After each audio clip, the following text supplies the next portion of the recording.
Quand tu attaques une nouvelle journée, au réveil, là tu te dis plutôt quoi? Quand tu sors en gros du sac de couchage, tu te dis quoi? Je suis encore en vie, c'est génial, ou merde, je suis encore en vie, il y a une journée d'enfer qui m'attend. C'est quoi la première pensée un peu qui vient quand tu te réveilles? La première chose, et ça, je vais être très transparent avec toi, hein, c'est qu'on mange des lyophilisés. Des lyophilisés, c'est de la nourriture qui est déshydratée, qui est hyper légère Ouais. et qu'on met de l'eau chaude dedans Ouais. pour la Lui refaire redonner du gonfler. volume et de la texture, Exactement. quoi. Sauf que ça, c'est un torboyau aussi. Et en Ah, général, tu manges un lyophilisé avant d'aller dans le sac de couchage parce Ouais. que la digestion va te réchauffer. Tu sais Ouais. que ça, c'est un élément de survie. Ouais. Sauf que quand ça pousse, ben, ça pousse, quoi. Et là, en fait, ce qui se J'aime passe... j'aime parce que tu mets les formes et en même temps c'est très direct comme récit, Ah non, c'est mais bien. C'est vrai, hein. Salut, c'est Pablo Mira, l'humoriste, chroniqueur, muse pour certains sculpteurs. Ce que vous voyez là, c'est mon tout nouveau format dans lequel je reçois un invité, une invitée, et avec qui je reviens sur son quotidien. Qu'est-ce que c'est qu'une journée type du réveil au coucher? Ça commence tout de suite, c'est le premier épisode, et ça s'appelle Ton quotidien. Allez, on commence avec la première question, qui est vraiment une question rituelle que je pose à tous mes invités. Qu'est-ce que tu faisais ce matin à 11h27 exactement? Je te demande d'avoir de la mémoire et de t'en souvenir. Alors ce matin à 11h27, tu peux me dire? Ah oui. On était chez Brut. Ah pardon, c'est un Ce matin, à 11h27, vous étiez chez Brut. Il faut trouver notre réponse. C'est la fin de cet épisode avec Mathieu Blanchard. Merci d'avoir. C'était super. Il y avait plusieurs mots à ne pas prononcer. Il y avait Brut, il y avait Combini et il y avait Dieudonné. Ah mince. Tu as proposé- Mais sinon, il y avait un autre mot à pas à dire, c'est qu'en arrivant ici, j'ai bu la boisson de Voldemort. Tu sais, c'est la boisson qu'on boit tous, mais faut pas le dire parce que c'est pas bon pour la santé. Et Ah en oui. plus, c'est une entreprise Mais horrible. ça, on peut le dire. Attends, c'est Coca, il y a de l'amiante dedans. Voilà. Alors, moi, la première fois que je t'ai vu, c'était il y a 15 minutes. T'es rentré dans mon champ de vision, il y avait un Coca, Une boîte des de M&M's. M&M's. On sent que ça relâche un peu en ce moment. Ouais, je dois reprendre un petit peu de poids. J'ai perdu un peu de poids dernièrement et effectivement, j'ai pris cette boisson et cette denrée alimentaire dont on ne peut pas prononcer le nom, mais qu'on consomme tous. Exactement. Donc, ce matin, 11h27, tu étais chez Brut, nos amis, nos collègues qu'on embrasse. Ils font quand même un beau boulot depuis 10 ans au moins, presque, je pense. Est-ce que tu peux te présenter pour les gens qui nous regardent? Parce que quand je présente l'invité, c'est toujours une catastrophe. Alors, Mathieu Blanchard, je suis né il y a 37 ans. Tu es sûr? Oui, je crois. Hein. Mm. Non, mais des fois, je me loupe parce que surtout, ma compagne, cette année, elle m'a. Bon, on a fait une soirée parce que rapide à la maison, elle m'a amené un gâteau d'anniversaire. Elle a mis le 3 et un 6 dessus. Du coup, quelques jours après, quand on m'a demandé mon âge, j'ai dit 36 ans. Et puis, on m'a dit, mais non, tu dois avoir 37 si t'es né en 87. J'ai dit, ben non, j'ai 36. En plus, c'était sur mon gâteau il y a une semaine. Et en fait, elle s'est trompée. Est-ce qu'elle connaît ton prénom au moins ou pas?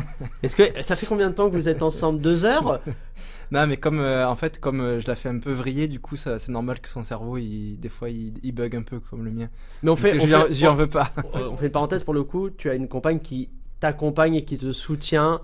J'ai l'impression tous les jours, et y compris dans les grands moments, les grands challenges que tu Oui, peux exact, avoir. parce que du coup, mon métier, c'est ça. Je suis un athlète de trail professionnel. Sauf que le trail, c'est un peu un sport nouveau à l'histoire du sport. On est un peu des rustres, on est un peu des sangliers, tu On vois. peut faire le pitch du trail, c'est de la course super longue en nature. Non, pas forcément longue. Tu peux faire 3 km dans la nature si tu veux. Mais ouais, c'est de la D'accord. course à pied en milieu naturel. Ok, C'est pas que les montagnes, c'est tout ce qui est naturel. ok. Alors hier, je suis allé dans votre jungle parisienne, là, comment vous appelez ça à droite? Vincennes? Ah, je pensais que tu parlais de Stalingrad, Non, mais c'était autre Vincennes chose. à droite, et après hier, je suis allé à Boulogne à gauche, et ça, c'est du trail, parce que tu es dans la nature.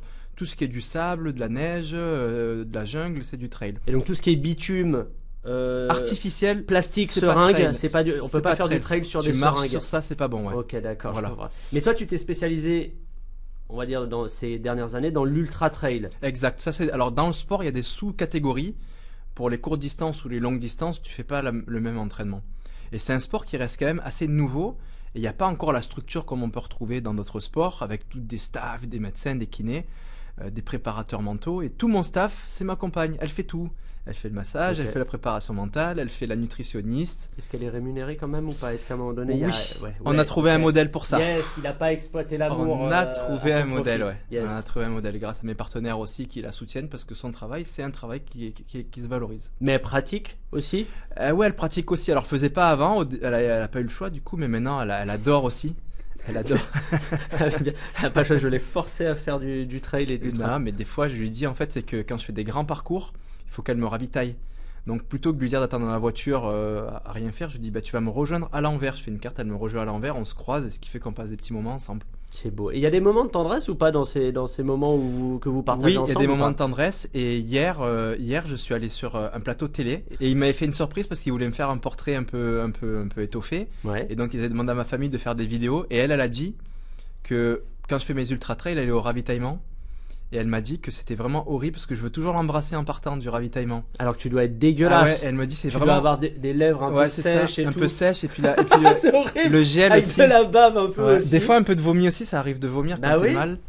Et là, elle a dit dans sa vidéo devant des millions de personnes que c'était pas agréable les bisous dans les ravitaillements et que l'amour passait par-dessus tout. Et tu vois, c'est ça le vrai amour, c'est d'aller au-delà d'une bouche un peu hostile. Exactement. Est-ce que tu connais le concept du format dans lequel tu es aujourd'hui? Alors, je vais être très sincère avec toi. Aïe, aïe, aïe, tu vas dire non. J'ai dit non, mais je suis un fan de podcast absolu. Et ça, c'est très Ah. sincère. Donc, je récapitule le format. On va revenir sur une journée type de ton quotidien, du réveil au coucher. Mais là, on va faire un truc un peu spécial. On va pas prendre une journée lambda, on va prendre une journée de la Yukon Arctic Ultra. Ouh là là là là, ok. La course que tu viens de terminer il y a quoi? Il y a une vingtaine de jours, si je dis pas de Exactement. conneries. Est-ce qu'on peut déjà commencer par faire le pitch de cette course-là? Techniquement, qu'est-ce que Oui. c'est? Alors, c'est une course qui est considérée comme l'une des plus dures au monde pour deux raisons. La première, c'est la distance.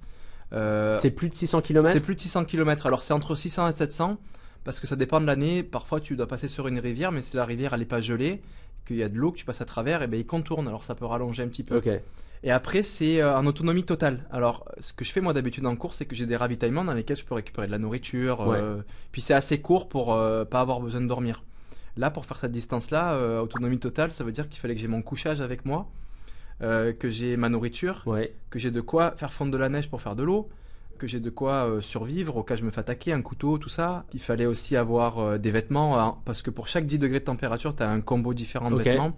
Fait que tout ça, ça faisait un matériel, et encore, j'ai bien optimisé de 30 kilos.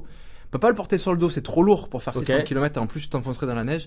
Donc j'ai tout sur une petite peluche derrière. On comprend que c'est une course qui est dangereuse et donc il n'y a pas beaucoup de participants. De fait, vous étiez quoi? Une trentaine, une On quarantaine? était un peu plus de 40. Il n'y a pas beaucoup de participants parce que pour rentrer, il faut avoir un CV assez solide. Et t'as mis quoi sur ton CV pour essayer Non, de... alors j'ai pas envoyé un CV, c'est un entretien que tu fais avec le directeur de course en visio. Et là, tu lui dis J'ai voilà. grandi dans la jungle Ouais, pendant voilà. 25 ans. Exactement. C'est vrai. Non, mais je lui ai dit ça parce que Ouais. j'ai grandi en Guadeloupe un peu à l'arrache, Ouais. pieds nus. Et je lui ai dit, moi j'ai commencé ma vie comme ça, donc tu sais, j'ai amené un petit côté. Ouais, avec la fibre un peu, Voilà, j'ai voilà. les pieds sur terre. Ah, j'ai oublié de dire, oui, donc c'est dangereux à cause du froid. Bah oui, parce qu'on est sur des températures. Ah oui, là on n'est pas sur les. Parce qu'il y a froid et froid. Les gens ils savent pas ce que c'est. Ah, alors attends, genre une température chaude lors de cette course, c'est combien?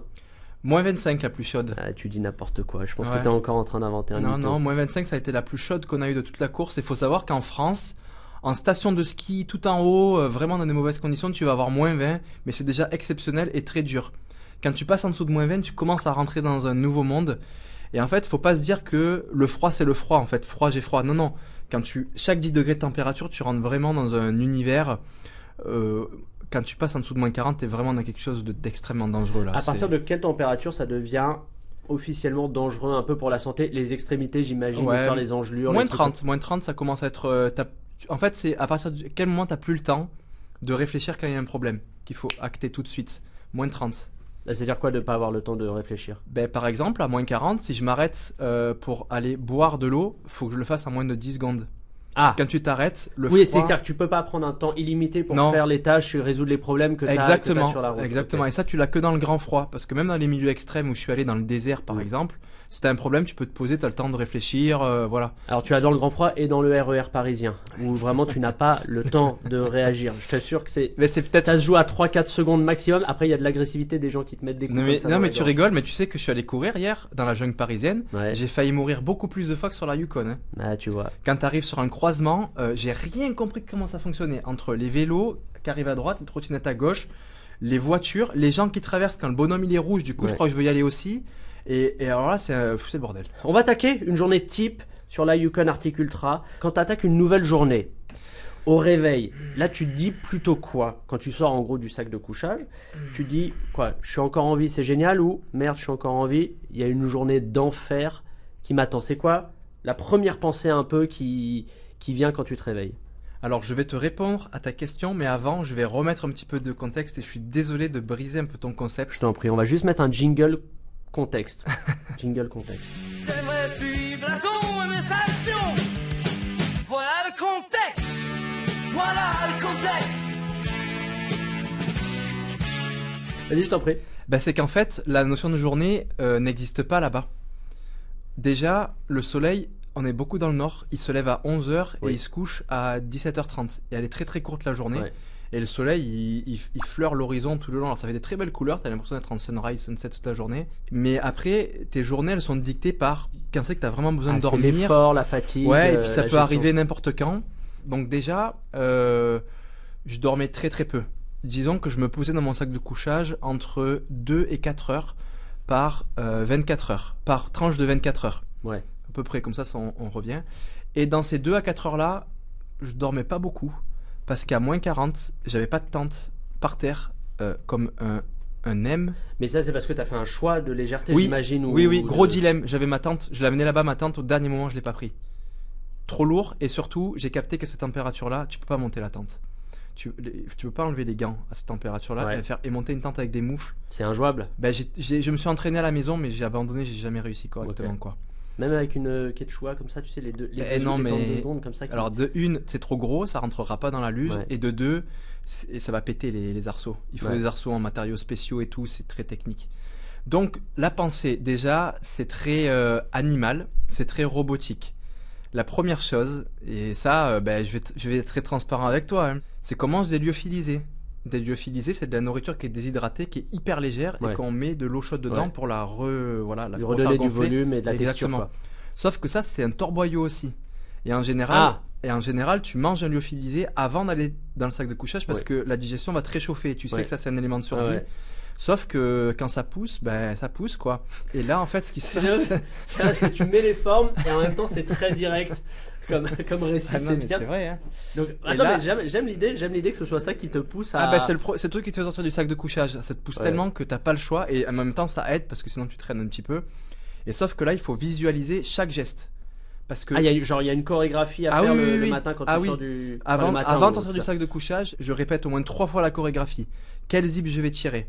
Les chaussures, je vais mettre d'abord le pied droit, parce qu'elle dorme avec moi, les chaussures, là, pour Ouais. pas qu'elles gèlent. Droite, gauche, ensuite je fais quoi dans l'ordre? Et ensuite la phase d'aller aux toilettes, d'aller faire ses besoins, parce que c'est Ouais. pas de toilette. Pareil, il faut la répéter, parce que là, Tu ça fais des c'est comme, chorégraphies de toilette, des Oui. chorégraphies de grosse commission. parce que c'est comme la tente. Ouais. J'ai essayé, tu ne peux pas utiliser de PQ avec des moufles, c'est impossible. Non, j'ai essayé moi aussi, alors dans le cadre de soirées plutôt festives. Et, ça Et les ne- moufles, ça t'en as ne qu'une, marche t'en as pas. qu'une paire en Ouais. plus. Donc si tu la ruines, C'est fini. si tu la ruines, c'est fini. Ah bah après c'est l'amputation assurée si t'as Ouais. plus de gants. Ouais. Donc tu répètes ça et en gros c'est Mais alors attends, quel est l'intérêt de répéter? C'est d'économiser les mouvements pour se fatiguer le c'est moins pour possible. pas perdre de temps. C'est que si d'un coup tu Ah. te dis mince, t'as baissé ton froc, tu fais ton truc, t'as oublié le PQ Ouais. dans la luge, là t'as les mains à l'air, ben le temps d'aller machin et tout, c'est bon, tu peux avoir une engelure quoi. Oui, puis c'est aussi voilà, éviter de se retrouver dans des situations où tu peux t'exposer à Au un gant. vrai danger. tout ça. Exactement. Et l'engelure, c'est le pire qui puisse arriver au doigt quand t'enlèves tes gants pour faire des petits gestes chirurgicaux. Mais alors attends, les risques physiques, genre quand t'enlèves un gant à ces températures-là, c'est genre au bout de combien de temps il y a un vrai risque d'engelure? Allez, 20 secondes grand maximum. 20 secondes à ce 20 point-là. secondes après, les doigts, en fait, ce qui se passe, c'est que t'as des petits cristaux sous la peau de liquide Ouais. qui gèlent. Et ensuite, c'est là que démarre l'engelure. Et en général, c'est assez irréversible. Et le problème, c'est que au début, ça fait mal, mais très très vite, ça va s'énerver, ça va s'éteindre en Tu fait. penses que ça passe et que Eh ben, en fait, tu t'as penses plus que mal ça et passe, c'est là le pire. Et là, t'arrives au checkpoint, Ok. t'enlèves ton gant et t'as les doigts qui sont noirs comme ton micro. Et là, il y a pas bon quoi. Mais voilà. Et puis ensuite, ben, le matin, c'est ça. Une fois que je me suis libéré. Ouais, mais alors là, alors après tu pourrais dire je me recouche, Non, je me recouche dans le froid et tout. non, c'est fait. Après, tu pars. Non, mais est-ce que ce qui te pousse aussi, c'est pas le fait d'être en mouvement? Au fait, bah ça crée du chaud à l'intérieur. Au fait, tu subis moins qu'en étant Mais allongé. tu sais déjà tout. Tu vas y Non, aller je à suis ma place. HPI, c'est tout, parce que je regarde la série avec Audrey Fleurot. Mais Impressionnant. L'arrêt, c'est la mort. Le mouvement, c'est la vie. Donc. Oui, donc en fait, ça t'enlève de la douleur, ça t'enlève de la pénibilité. Exactement. Si de- tu veux enlever la douleur, le froid et tout, t'as qu'une chose à faire, c'est bouger. Eh, mais donc c'est paradoxal, c'est-à-dire que à un moment t'es fatigué, t'as envie de t'arrêter pour te reposer, mais tu sais que en t'arrêtant tu vas subir encore plus, donc tu vas pas vraiment te reposer. C'est vois exactement ça, tu es dans un paradoxe constant parce que au plus tu es fatigué, au moins tu peux aller vite parce que tu as moins d'énergie, mais au plus c'est le moment où tu dois aller vite parce que tu as froid, tu as de plus en plus froid. C'est complètement à l'envers. Je pose une question un peu teubée, mais une course comme ça, c'est impossible de la faire sans dormir du tout. Non, tu peux pas. Enfin, je l'ai vécu, la déprivation. Alors, je te dirais que ça m'a pris quasiment 8 jours pour faire cette affaire-là. J'ai quasiment pas dormi. Mais quand tu vas trop loin dans la privation de sommeil, c'est hard. Franchement, c'est. Déjà, les hallucinations, je pense qu'elles se Les multiplient. hallucinations peuvent être agréables, mais assez désagréables. Ouais. Et la souffrance du manque de sommeil, je n'arrive pas à la décrire. C'est la pire souffrance. Je préfère que tu me pètes une jambe que de me dire je t'empêche de dormir pendant 10 jours. T'as trouvé que la privation de sommeil était plus dure que le froid? Le pire. C'est Ok. le pire. Le pire, c'est la pire souffrance que tu peux Mais faire parce à que un quoi, humain. ça, en fait, ça te baisse ton moral, au fait. Ça te baisse tout, tes émotions, ton moral, ton énergie, et ça te rend fou en fait. Tu vrilles complet. Alors là, c'était une aventure et une course, c'est les deux. Hein, c'est à la fois une performance sportive et en même temps aussi, il y a un côté aventure dans la nature, l'exploration, découvrir des territoires, qui est donc une aventure plutôt solitaire. C'est quoi ton rapport à la solitude? Où est-ce que tu en es vis-à-vis de cette expérience-là? Faut pas confondre l'esprit individuel et l'esprit solitaire. C'est deux choses différentes. Effectivement, c'est un sport individuel que je fais, c'est de la course à pied.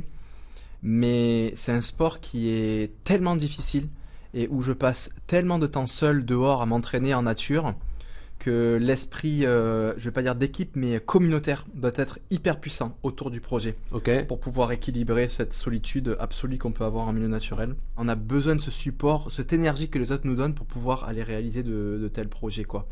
On va passer à une séquence que j'appelle le dilemmistan. Je vais te proposer des dilemmes entre des choses qui ont un lien avec tes journées du quotidien et tu me dis ce que tu préfères. Là, on sort du Yukon. Là, c'est ton quotidien à toi et après, on va revenir à tes journées dans le Yukon. Qu'est-ce que tu préfères, matin ou soir? Matin, Ok. Est-ce que tu préfères thé ou café? café, Ok. Est-ce que tu préfères routine ou imprévu? imprévu. Ouais, mais en même temps, il y a une routine dans l'entraînement aussi. Oui, il y a une routine, mais la routine, elle est lisse. Mais en termes de puissance, l'imprévu, il me bombarde beaucoup plus, ça c'est sûr. Et je le préfère. Mais il faut qu'il reste rare. Et modéré pour le Voilà. savourer. Est-ce que tu préfères l'action ou la réflexion? Eh oui, on pourrait penser que c'était l'action et au fait, tu cogites Ouais. beaucoup, mine de rien. Ouais, je cogite beaucoup. Bah ouais. oui. Réflexion d'abord, action ensuite. Les Alpes ou le Québec? Tu dois choisir entre ces deux zones auxquelles tu es attaché. Si tu m'avais dit la France ou le Québec, ça aurait été compliqué. Non. Mais là, le Québec, 100%. Ah oui. Ouais, d'accord. Mm. Ça fera pas plaisir aux habitants des Alpes. Après, ont-ils l'électricité pour voir ce J'ai format? pas dit que je les aimais pas, tu me dis de faire un choix. Oui. Tu me demandes un choix. donc. La nature ou la ville? La nature. Mhm. Est-ce que tu préfères des énormes ampoules au panard ou des problèmes gastriques hardcore? Les ampoules.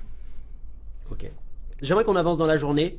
La question du déjeuner. Il y avait des déjeuners sur la Yukon. Tu parles du petit déjeuner ou du déjeuner? Là, du déjeuner. Ok. Il y avait des déjeuners, il y avait une pause déj à un moment donné avec Oui. un petit réchaud, un cuisinier, des sushis. Alors, c'était moi qui jouais Ouais. le rôle de tout ça. Mais comme la première anecdote que je t'ai expliqué tout à l'heure, ça se fait en plusieurs phases. Il y a toute une visualisation, ça prend plusieurs étapes. Entre le moment où tu veux manger et le moment où tu vas mettre ton premier coup de cuillère dedans, il peut se passer 1 heure, quoi. Mais non. Oui. Attends, qu'est-ce qui se passe pendant cette heure?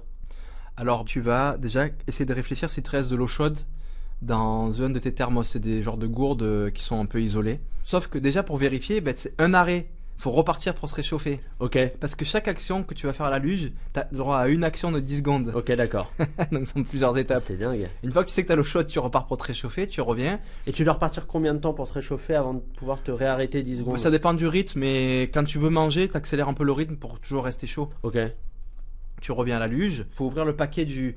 Parfois que les gants c'est dur, tu galères à ouvrir le paquet du lyophilisé, donc là tu as perdu ta cartouche, tu repars. Ouais. Une fois que tu l'as ouvert, tu mets l'eau chaude bouillante dedans, tu le refermes, et après tu le mets contre toi à l'intérieur là. Ok. Et ça te fait un petit peu chaud, c'est le petit Ouais. moment bouillotte de la journée qui Ok.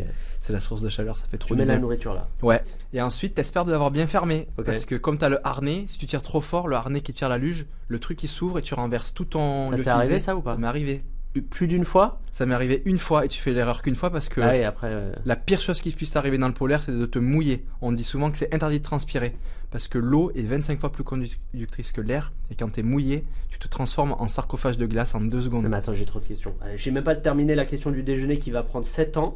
Mais je fais une parenthèse sueur. Tu n'as pas le droit de suer. Sinon, tu meurs. Mais comment tu fais pour avancer assez vite? En plus, tu dois courir avec 30 kilos et ne pas suer. Comment tu fais pour... Tu dois penser tout le temps à ça et tu passes ton temps à ouvrir, fermer les écoutilles. Tu as des écoutilles partout. Tu en as des zips sous les bras, devant, sur les jambes, sur les côtés, à l'intérieur.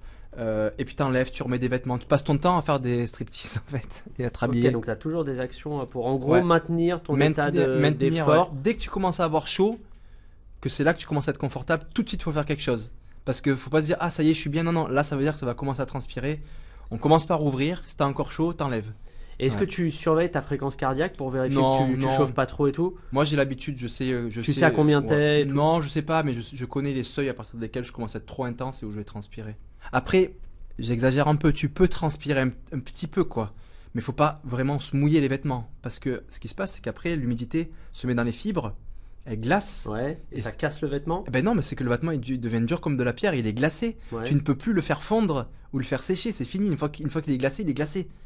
C'est un enfer. Ce que tu me décris, c'est un enfer. Et puis t'as pas toute ta garde-robe dans la luge. Alors Même au pas pire, une petite chemise Célio ou un j'ai truc pris. comme ça? Bah. Non, non, j'avais Qu'est-ce pas que tu prends en vêtements de Bah, j'avais rechange? une chaussette de rechange au cas où, Une chaussette? Pas Ouais. deux? Une? Vraiment? Une? pour optimiser le poids. C'est vrai? Non, j'avais les deux. J'avais une moitié de slip et j'avais une bretelle de débardeur. j'avais J'avais une- une chaussette? J'avais une paire de Ah chaussettes. voilà, merci. J'avais une paire. Ça fait peur. J'avais un base layer, donc la première couche qui est quand même assez importante de rechange.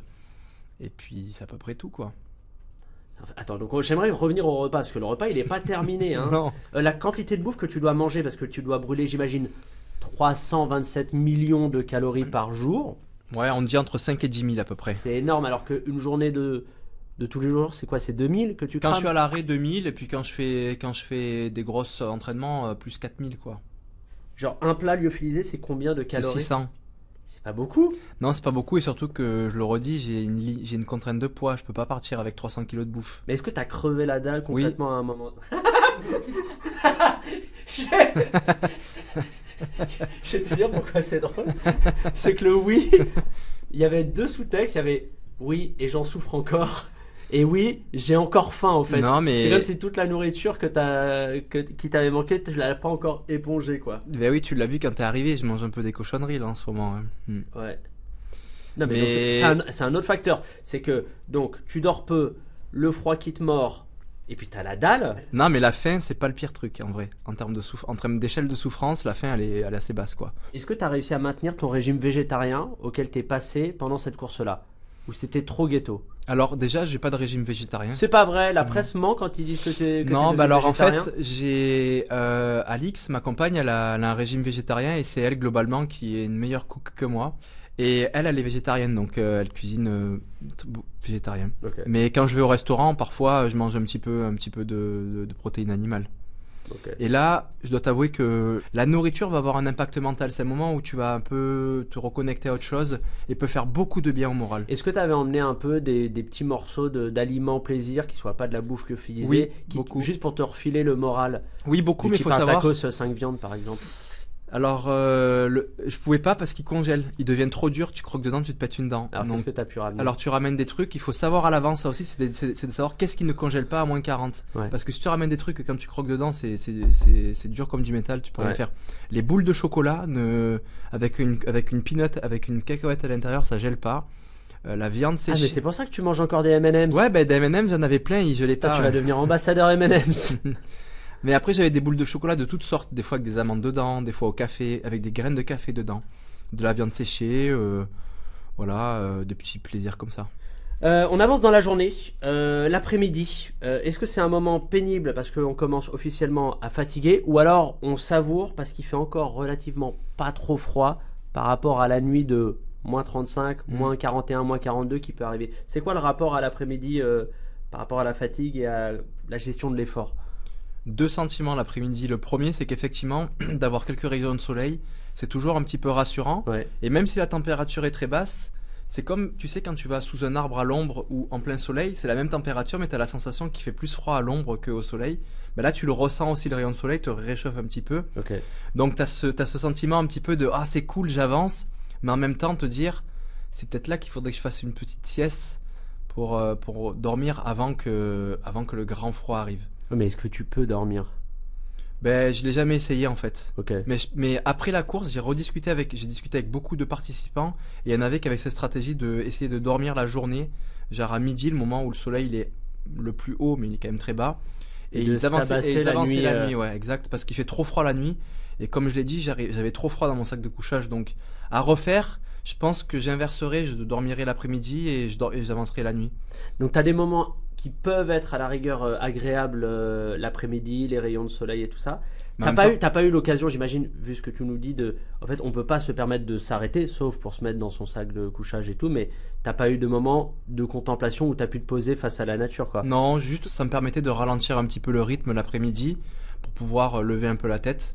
Parce que, tu vois, même le repas, on disait tout à l'heure, j'ai pas fini, mais quand c'était chaud et que je me posais sur la luge pour le manger, mon repas, au bout de 10 minutes max, fallait que je reparte, je commence à avoir les pieds gelés, tu vois. Donc, la contemplation sur un banc posé, elle est très limitée. Oui, t'as pas pu sortir une feuille, un papier canson, fusain et faire mon petit dessin ouais, sur non. mon chevalet, non. Non, mais est-ce que c'est pas frustrant, ça, de se dire, je vais m'offrir et je vais faire une expérience genre nature, un peu brute, un peu viscérale, et en même temps, bon, je suis en pleine nature, mais je peux pas me poser et la contempler parce que je suis obligé d'être focalisé sur les 40 000 facteurs de la course pour juste pas crever ou être disqualifié, tu vois. Est-ce que ça a pas été un peu frustrant, ça, ou pas du tout, du tout? C'est une frustration parce que parfois tu fais 100 bornes, t'es un peu en blackout et tu viens d'oublier les 100 bornes que tu viens de faire. Ouais.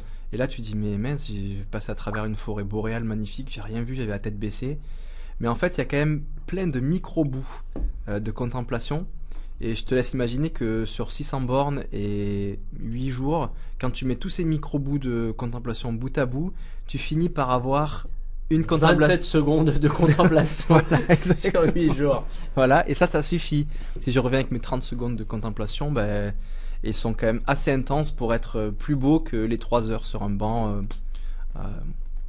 avoir des choses moins extraordinaires. Tu dis dans ton livre que tu es passé de ingénieur en surpoids à super athlète d'ultra trail. Est-ce qu'à un moment donné, et tu peux être honnête avec moi, tu sais, tu t'es dit, l'ingé, il avait fait un meilleur choix de vie. Est-ce qu'à un moment donné, tu t'es dit, je me revois dans un open space avec une veste et tout ça? Non, quand même pas jusque-là, mais plusieurs fois dans ma vie d'athlète aventurier, je me suis posé la question, qu'est-ce que je fous là?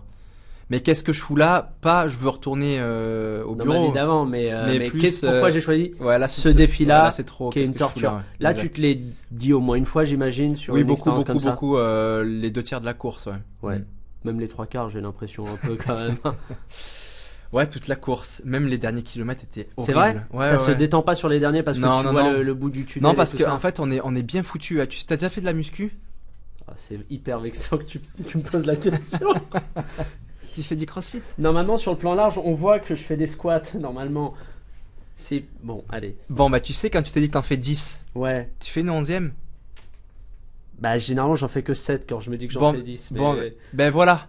Mais parce que t'as mis une limite dans ta tête. Et du coup, là, quand tu sais où est la ligne d'arrivée, qu'il reste 4 km, ouais. ton corps, ta tête, elle sait que qu'il n'y en a pas une de plus de reps. Peut-être que si on m'avait dit 800 bornes au kilomètre 600, j'aurais été bien. Mais là, ouais, je dois t'avouer que c'était dur jusqu'au bout et je me suis demandé qu'est-ce que je foutais là plusieurs fois sur tout le trajet. Après, je pense que ça a été dur, mais ça a été moins dur que ta réflexion sur mon absence de muscles, que j'ai très mal vécu, je tenais à te le dire. Quelque chose s'est brisé mais en c'est vrai moi. que maintenant que je regarde, C'est hyper dur, c'est hyper Mais dur. c'est à cause du pull. Bah, j'ai mis le pull de mon petit frère et tout, je pensais Non mais là que c'est vrai que ça m'aiderait, mais... Putain, les pecs et tout, t'es... Comment il essaye de Non se mais c'est vrai. Je suis en train de voir que t'as des pecs et tout là. Je vais faire l'interview comme ça. Non mais c'est vrai, même Je vais les faire l'interview épaules comme et tout. Non mais j'ai l'habitude de voir des... Arrêtez, ça part en film de J'ai gladiateur. l'habitude de voir des l'impression. athlètes et... Je pense que je vais briller encore du front. Et non mais t'es stock. Allez, vous sortez du studio. On passe à la séquence suivante. On va parler d'objets. Je vais te citer des objets de ton quotidien, que ce soit dans le Yukon ou hors Yukon, et tu vas me dire ce que ces objets te diraient s'ils pouvaient te parler. Que te dirait ton traîneau que tu as eu pendant toute la Yukon? Il dirait, je sais pas, arrête de me... De mettre des chocolats à la cacao. Non mais de me rayer dedans. quoi. Et en même temps, il me dirait aussi, je suis pas fait pour ça. C'est-à-dire qu'il y avait des très très longues montées Ouais. et j'ai pris un traîneau qui est quand même assez léger pour une optimisation de performance et dans les descentes, je lui montais dessus pour glisser comme sur une luge. Parce que t'es un enfant. Et non, mais c'était agréable parce que j'étais tellement fatigué que je me couchais sur le dos dans les descentes la nuit. Et ça t'est arrivé de refaire une descente plusieurs fois pour juste le plaisir, juste le plaisir de la luge. Franchement, il y avait des belles descentes.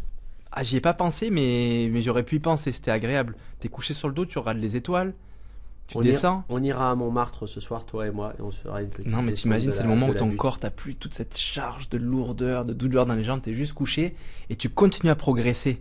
C'est beau. Mais pendant combien de mètres? Ah, ben des fois, il y avait des descentes de 5 km. Mais où je devais un petit peu pousser avec les pieds ou les bâtons comme sur un canoë, C'est tu vois. kiffant ça. Ouais, ça faisait du bien. Tac au tac, que te dirait ta montre cardio si elle pouvait te parler? Bah, n'oublie pas de te reposer parce que le cœur, il bat quand même souvent vite dans ce que je récupère comme information. Que te diraient tes chaussures de trail? Elle me dirait, est-ce qu'on pourrait passer au moins un mois ensemble, s'il te plaît? Ah, c'est mignon. Ouais, c'est des histoires d'amour assez Ouais, courtes, ouais, ok, mais je vois, intenses. je vois. Que te dirait ta carte de crédit? Ma carte de crédit, Oui. bah, j'utilise plus beaucoup la carte de crédit, Tu utilises j'utilise... celle d'Alix, j'imagine. Ok. Non, Non, mais j'utilise, tu sais, avec les téléphones, tu tapes et ça va beaucoup plus vite. Ou même avec la montre, d'ailleurs. il est moderne. J'ai trop de poches et des poches partout. Et la carte, si je la prends, je la perds. Et souvent, en plus, quand je la prends avec moi dans les activités, je la casse. Et donc, c'est mieux de l'avoir tapée. Ok, le un mec autre est système de pratique. paiement. Que te dirait ton frigo? N'hésite pas à venir me rencontrer plus souvent. Ah. Ouais. Ok. Non, mais parce que je suis un gros mangeur, mais en fait, c'est que des fois, j'essaie d'être comme le système normal, tu vois, petit-déj, déj, souper. Ok. Mais moi, il faut que j'aille plus souvent le voir Ok. pour répondre à ma demande. Mathieu, tu as ramené un objet. Mais apparemment, c'est une famille d'objets.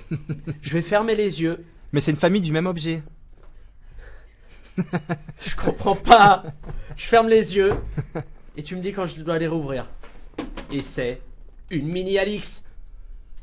Tu me dis quand je peux ouvrir les yeux. Hein. C'est bon. Non, tu mens. Tu n'es pas parti en aventure. Celui-là, il a fait le Yukon. Mais non. Si. Il a fait le Yukon.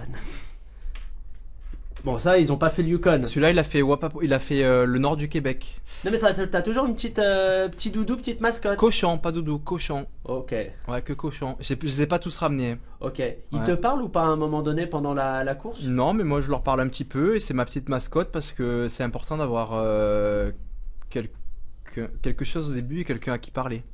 Ok, donc ouais, la solitude, on l'a subi un petit peu, mais on crée des objets transitionnels pour... Ouais, et puis alors après, ils ont le droit de faire qu'une aventure parce que je veux pas non plus les maltraiter. C'est un objet qui est lié à mes aventures. Il part, il fait l'aventure avec moi et une fois qu'il a fait l'aventure, il part à la retraite. Et sa retraite, c'est sur mon lit. J'ai D'accord. une petite étagère sur lesquelles je les pose tous. Donc ils sont tous là et puis voilà, quand je vais me coucher, je me rappelle des aventures que j'ai fait grâce à eux. Et puis quand je me réveille, que je les vois le matin, que je suis un petit peu, tu sais, pas un peu déprimé quoi. Oui. Je les regarde et on se rappelle ensemble ce qu'on a fait, et qu'il faut que je me rappelle ce que j'ai été capable de faire. Que si j'ai un coup de moins bien aujourd'hui, bah, il me rappelle, voilà, la force. Il y a de la tendresse, je m'attendais pas du tout à ça. Mm. Je m'attendais à un nœud, à un couteau, à des pots d'ampoule de pied, mais tu l'as pas fait. Mais oui, ils ont leur petit nom et tout, et chacun a fait une grande aventure. Voilà. Ok. Est-ce qu'ils restent là ou... Ils peuvent rester là, ce sont des amis, ils intègrent l'équipe officiellement. Moi j'ai une question simple que je me suis posée, c'est comment t'expliques que t'aies fait la différence par rapport à tes autres concurrents sur la course du Yukon? Préparation mentale, physique, dopage. J'accepte toute forme de réponse, tant qu'elle est vraie. C'est une excellente question et c'est la première fois qu'on me la pose. Je pense que... Bah, c'est un peu cliché, mais c'est ma force mentale. Non mais c'est possible parce que Ouais, non, c'est vrai, visiblement, ça se c'est joue vrai. beaucoup à ça sur, Ouais, sur ça une se joue, aventure ça se comme joue ça. beaucoup à ça parce que dès la première nuit, j'avais trop froid, j'avais trop mal aux jambes et puis... Voilà. Ouais, ce que tu me disais hors antenne, c'est que les autres étaient des chochottes en fait, globalement. Hein, c'est ça, des Non, et c'est pas des petites chuchotes fillettes, parce que ce sont tes mots. Hein. Moi j'ai pas dit ça, mais toi t'as dit des fillettes. Hein. Ceux qui ont abandonné, c'est pas forcément qu'ils voulaient abandonner. Quand ils se retrouvent avec le doigt noir, ils sont obligés de s'arrêter. Mais...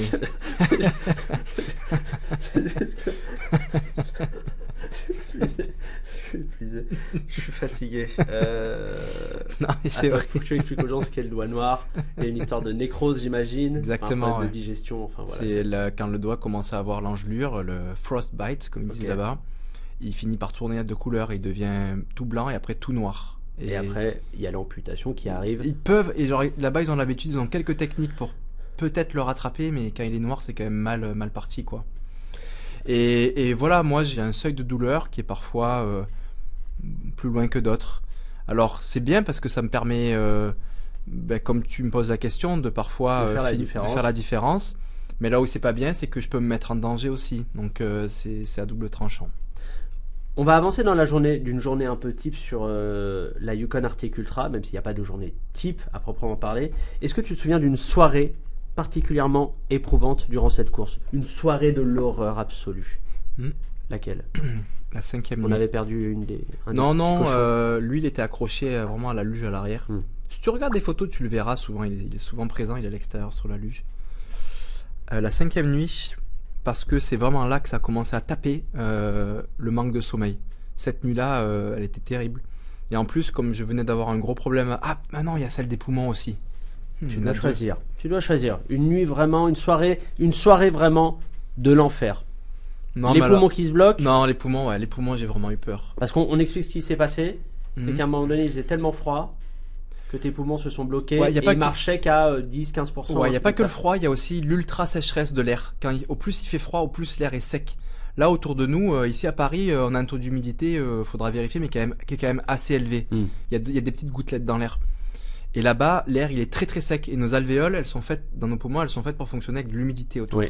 Et quand c'est très froid et très sec, elles se se bloquent, bloquent. elles se ferment. Et donc là, tu peux comparer ça à vraiment... Une asphyxie, hein. Tu prends t'es déjà allé à la pêche? Non. Enfin, si, à la foire du trône, mais c'était pas pour pêcher des vrais trucs. T'as jamais C'était des pêché? petits canards en plastique ou en mousse. Non, mais des vrais poissons? Bah non, parce Bon. que voilà, j'ai un picard à côté de chez moi. Mais et t'imagines, que- en fait, quand tu sors, t'as peut-être vu des images, mais quand tu sors un poisson, que tu le poses à côté de toi, tu vois qu'il cherche l'air. Ouais, il frétille, il cherche un peu à... Et c'était exactement ça, mais en plus, un poisson asthmatique, quoi. Tu vois. Ouais, j'ai l'image. Non, mais t'as pu quand même continuer à avancer. Non, c'était hyper dangereux parce que Ah, mais genre tu t'es après figé sur Ben, place. en fait, t'as- c'est que j'avais plus qu'un quart. En fait, c'est comme si t'as ça tout le monde, t'avais plus qu'un quart, donc c'est genre le maximum que tu peux rentrer, c'est à peine une petite inspiration, et en plus, la petite inspiration, on dirait qu'il n'y avait pas d'oxygène dedans. Ok. Comme si l'air, il y avait plus d'oxygène dedans, donc pour faire 3 pas, je devais faire une hyperventilation, genre. Mais là, tu fais comment alors? Et ben là, j'étais dans un dilemme, j'appuie sur le SOS, j'avance, j'appuie sur le SOS, mais le SOS, si je m'arrête, j'ai encore plus froid. Bah oui. Et j'empilais les vêtements sur moi de plus en plus, jusqu'à avoir le combo maximum qui était tout ce que j'avais dans ma Ok. luge. J'étais même rendu à me dire, je vais prendre mon sac de couchage, je vais faire un trou pour les jambes, un trou Bah pour oui. les bras, et le rajouter. Et j'avançais comme ça, et je sais, franchement, ça m'a tellement traumatisé, j'en ai fait un peu un blackout. Ça, tu l'avais préparé ce cas-là, Ah, non, éventuellement, ou ça a été Non, la parce mauvaise que, surprise? parce que je l'avais jamais lu dans des bouquins ou dans des Ok. histoires d'aventuriers dans le grand froid, et je l'avais jamais vécu non plus. Donc j'ai pas su le gérer. Ok. Et Donc là, quand c'est comme ça, on t'aide à distance, on te dit. non, j'ai pas de réseau, j'ai rien. Y a rien. J'ai rien. Et puis en fait, j'avais un téléphone Et satellite. lui, j'imagine qu'il te file même pas de conseils, parce Non. qu'il ne sait pas parler au fait. Bah là, je lui dis que je suis vraiment en galère et que je suis désolé, mais je vais peut-être devoir abandonner et il faudra pas m'en vouloir. Mais je me suis battu et j'ai réussi à rejoindre un checkpoint. Et là, une chance inouïe, c'était le seul checkpoint de toute l'aventure. Avec un Starbucks. Non, où on avait le droit de rester à l'intérieur. Ah! Ouais. Oh, le bonheur, la bénédiction Ouais, pour les toi. autres checkpoints, en gros, t'arrivais, tu montrais tes doigts, tes orteils, et Tu après repars. c'est dehors, t'as Ok. pas le droit de dormir dedans. Là, t'avais le droit de dormir dedans. Donc je suis arrivé, je pouvais plus respirer, j'étais en panique. Et il y avait la médecin, évidemment, elle fait son métier, la code de déontologie, elle me check avec le stéthoscope. Et puis elle me prend la saturation aussi en oxygène. Ouais. Et elle est en panique aussi, elle me dit, faut pas repartir là, c'est pas possible, c'est vraiment les données de santé, elles sont pas bonnes. Puis j'avais peur aussi pour la suite, parce qu'il faut savoir que mon corps, c'est mon outil. Oui, t'as pas envie de finir diminué pour toutes tes autres perfs Ben ouais, plus tard je me suis dans dit le à futur. quoi bon, à quoi ça sert. Ouais. Et sauf que là, tu as un discours émotionnel aussi. T'as pas un discours Rationnel et rationnel, cérébral. exactement. Ok. Donc là, j'ai dit, elle me dit t'abandonnes pas, faut signer une fiche et quand t'abandonnes, c'est fini, il n'y a plus de Ouais, retour ouais, en ouais. arrière. J'ai dit, j'ai le droit de rester à l'intérieur, je vais me mettre dans un coin de la pièce là et je vais essayer de dormir et je prends la décision au réveil. Ok. Quand je me suis réveillé 3 heures plus tard, j'arrivais beaucoup mieux à respirer. C'était pas encore agréable, mais j'arrivais beaucoup mieux à respirer. Et là, tout le monde me tombait dessus. Je me suis senti étouffé. Tout le monde Le sait quoi, directeur de course. les impôts. Non, mais non, c'est pire que les impôts là. Ah merde. Non, c'est pire, c'est tout le Mais monde. c'est en gros, tout le monde voulait savoir ce que tu Ah oui, parce que non, ce qui s'est passé aussi, ce que j'aurais jamais dû faire, c'est que dans ce checkpoint là, j'ai eu internet. Et j'étais très content de plus avoir de réseau parce que je suis allé là-bas pour ça aussi. Et là, comme j'étais en panique, j'avais commencé à parler sur WhatsApp. Ah oui, t'avais demandé des Et avis, même s'il y avait des sur pneumologues ou Instagram, des j'ai trucs comme écouté ça. un texte en disant, j'ai écrit un texte en disant, je suis vraiment en galère, s'il vous plaît. Bah oui, tu voulais des conseils. Ouais, sauf que Tout le monde t'a dit que t'avais un cancer. j'ai reçu des tonnes de messages, Ouais, vraiment les gens pas du tout positifs quoi. tu vas mourir. Ouais, Tu vas voilà. mourir. C'est vrai. Des C'est trucs comme horrible. ça quoi. Mais c'est méchant. Pas tu vas mourir, mais des messages pas très positifs. Ok. Et je me suis réveillé, je lisais tous les messages, je recevais ça. J'avais la médecin qui me disait faut pas y aller, l'autre qui me disait faut pas y aller. Tout le monde. Donc ça te rend Il y avait un fébrile il y avait dans ta un détermination brouhaha. un peu, ouais. J'ai dit vous me faites. En fait, vous savez quoi, je m'en vais d'ici parce que j'en ai marre de vous entendre. Vous me faites tous chier. J'en ai marre Ouais. de Tu l'as Internet. dit comme ça? Je me le suis dit dans ma tête. Ouais. Mais après, gentiment, j'ai dit arrêtez de me parler, je dois aller prendre l'air. Et en fait, je me suis dit je repars. J'aime bien l'expression aller prendre l'air. Et qui retourne par moins 35. Ah, il a fait très très froid à ce moment-là en plus. Il y avait un concurrent qui avait gagné la course 2 ans avant. Ouais. Et j'étais arrivé genre 10 heures avant lui dans ce checkpoint-là. J'étais resté beaucoup trop longtemps. Et quand il est arrivé après moi, il m'a vu que je dormais dans un coin de la pièce. Il s'est dit, tiens, je vais lui passer devant. Il est reparti tout de suite sans dormir. Et en fait, il était très très fort ce mec. Il a beaucoup d'expérience. Et le fait de ne pas avoir dormi là, la nuit suivante, elle a été extrêmement froide. Et alors que c'est un expert, il s'est fait une engelure au doigt. Donc quand je l'ai ramassé là, quelques kilomètres plus loin, il était dans un sale état. Donc l'épisode des poumons, Ah, terrible. on a repris la route, on avance dans la journée et on va arriver à la nuit. La question du sommeil, on dort pas, très peu, machin et tout. J'ai une question très simple. Déjà, est-ce que dans les quelques phases de sommeil que tu as pu avoir sur cette course-là, est-ce que tu as eu des rêves? Ou pas du tout? Non. Vraiment rien du tout. J'ai plus l'impression, tu sais, comme une nuit où t'as pas dormi, quoi. Où en fait, j'ai eu froid toute la nuit, j'ai tremblé, je sais pas vraiment si j'ai dormi ou pas. Quand je suis dans mon sac de couchage. Ok. Et Donc, j'imagine que tu as vu plus de choses limite de l'ordre de l'onirique quand tu as eu des hallucinations que. Ouais, les rêves, je les ai eu vraiment éveillés. Ok. Bon, on va passer à la prochaine séquence. Le meilleur moment. Là, on sort du Yukon. C'est le meilleur moment dans une journée pour faire des choses. Tu dois répondre du tac au tac. Vraiment, tu court-circuites le cerveau, tu réfléchis pas trop. Tu me parles spontanément avec le cœur et la nourriture lyophilisée qui est juste Trop dessus. chaud ici. Ok. Ouais. Vraiment, tu réfléchis pas trop. Le meilleur moment de la journée pour faire une séance de course, de jogging. Le matin. Ok. Le meilleur moment pour se rappeler tout le chemin parcouru. Dans les moments les plus difficiles sur les courses. Ok. Le meilleur moment pour manger en secret du fromage sans le dire à son coach. Tout de suite après chaque entraînement. Ah ouais, le vice. Vraiment la J'ai décompression. une énorme cloche de fromage et je l'éclate non-stop. Mais vraiment à n'importe quelle heure de la Il journée. y a un budget produits laitiers dans ta Non, mais préparation, un peu j'habite dans la montagne, il y a des marchés avec des producteurs locaux, il y a des super fromages. Et en fait, c'est que je mange beaucoup de sucre dans mes entraînements, des gels et tout, et j'ai une envie de salé. Et le meilleur salé qui puisse exister, c'est des bons bouts de fromage. Ouais, tu vois, par exemple, t'aurais pu ramener un fromage en objet du quotidien, par exemple, et on aurait pu le manger tous les deux. Ouais, mais je suis arrivé il y a quelques jours. Enfin, une petite tome de Savoie, ça fait toujours plaisir quand Je on arrive t'en en ramènerai clientèle. une la prochaine fois. Ouais, je promis. dis ça, je dirais. Le meilleur moment pour lâcher son poste d'ingénieur et vivre de sa passion dans une journée. À quel moment on lâche ce métier-là? À Noël. À Noël. Mm. Ok. Le meilleur moment pour expliquer à un Québécois que son accent, il fait pas très sérieux quand même. Dans une soirée arrosée. Ok, ça peut passer, je pense en vrai. Non, c'est vrai parce que j'étais célibataire quand j'étais à Montréal. Et là-bas, dans la culture, c'est les filles qui draguent les garçons. Ok, Ouais, c'est cool. ok, T'as super. pas grand-chose à faire. Yes. Et quand t'as une fille très très jolie qui vient te voir, au début quand t'as pas l'habitude de l'accent, aujourd'hui je l'entends plus, mon cerveau l'a intégré, et que l'accent et les expressions sortent, c'est surprenant. Le meilleur moment de la journée pour regarder des conneries sur internet. Le soir, Ok. Et enfin, dernière question. Le meilleur moment de la journée pour mourir, Mathieu. à 21h, Ok.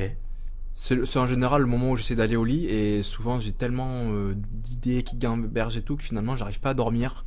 Alors le jour où je dois partir, ça m'aide à vraiment dormir plus vite. J'aime beaucoup cette réponse. Elle est très pratique, très pragmatique. Toute dernière question, un seul mot pour résumer ton quotidien sur la Yukon Arctic Ultra. Un seul mot, pas 2, pas 3, pas 7, un seul. Intense.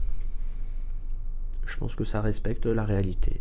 Mathieu, merci beaucoup d'être venu Merci, aujourd'hui. Pablo, C'était c'était un top, j'ai plaisir. appris plein de choses, c'était cool. Ouais. Merci beaucoup. Merci, puis on ira se faire une petite séance de Avec muscu, du fromage, avec des produits Des laitiers fro- bien sûr, évidemment. Muscu et fromage après. J'aime le pitch, j'aime le pitch. Merci beaucoup d'avoir regardé ce nouvel épisode de Ton Quotidien, épisode qui est peut-être le meilleur depuis le début de ce format, selon moi et selon plein d'autres personnes. Si vous avez aimé cet épisode, pensez à laisser un like, des commentaires positifs sur ce qu'on a pu dire ou même mon physique. Et puis pensez à vous abonner à la chaîne évidemment pour nous donner de la force jusqu'à la fin de saison. Après il y aura les vacances évidemment.